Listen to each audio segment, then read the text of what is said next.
Hello there, just another video on a different differentiation pardon me, way to solve differential equations, and this is called separation of variables. And this is new to the specialist maths course this year, and it's of the form if you've got dy dx is equal to some function of x times some function of y. So you've got a function of x times by a function of y, and what we do is we can rearrange this.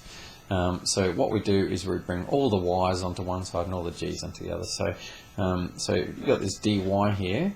Let's bring the gy over this side. So let's divide by gy on this side. So bring that over to this side, and let's take the dx over to this side. So that's f of x dx on that side.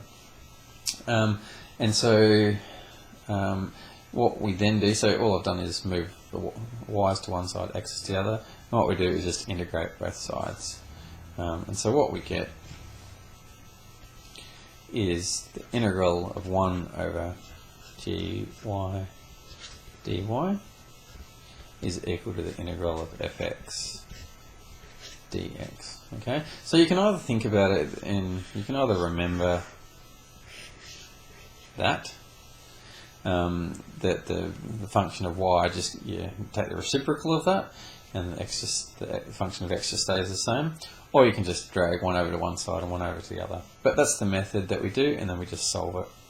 So just quickly, let's just have a look at an example. It's not that hard in practice, I mean in knowing what to do, but sometimes some of the examples might be hard. So let's just have a look at one.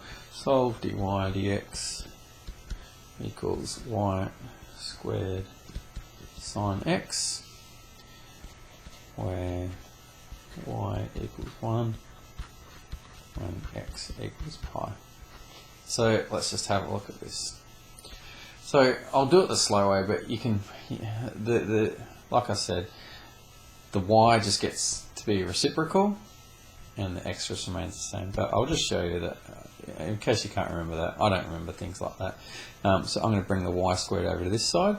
So divide both sides by y squared. The dy I'm going to leave there equals, I'm going to take the dx to this side and leave the sine x there. And then we're just going to integrate both sides, and that's what we get. So that's what I said before, the y just gets reciprocated. Okay, so now let's do this. Now 1 over y squared, that's y to the negative 2, so increase the power, you get y to the negative 1, and then divide by negative 1, so you get negative 1 over y plus some constant equals integral of sine x is negative cos x plus some other constant. Now with these constants, I could move c1 over to this side, and that will become c2 minus c1, which is just another constant. So in actual fact, the fastest way to write this is just to jump straight into negative 1 over y equals negative cos x plus c. You can just jump straight to that line, because that c just takes care of all the constants sort of put together. So that's the most convenient way to take care of this. Okay, so there we go. So we've got negative 1 over y is equal to negative cos x plus c. Then we just need to put in our conditions up here. Y is equal to 1 when x is equal to pi to find our value of c and to solve for y. Okay, remember that's what we want. We want to solve this dE to have y equals at the end.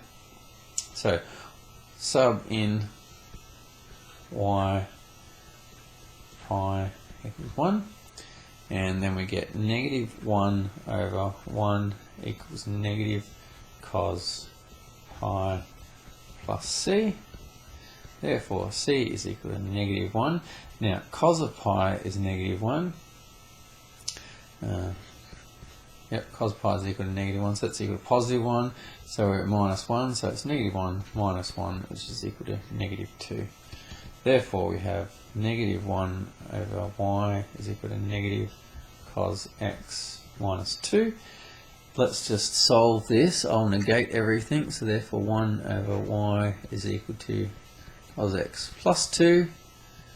Therefore, y is equal to 1 over cos x plus 2. And that's your solution for that particular dA. And that's all there is to separation of variables. So just remember, it's only when you've got a function of y multiplied by a function of x, and you're able to separate those into this situation down here. And that's all there is. Hope you enjoy doing those.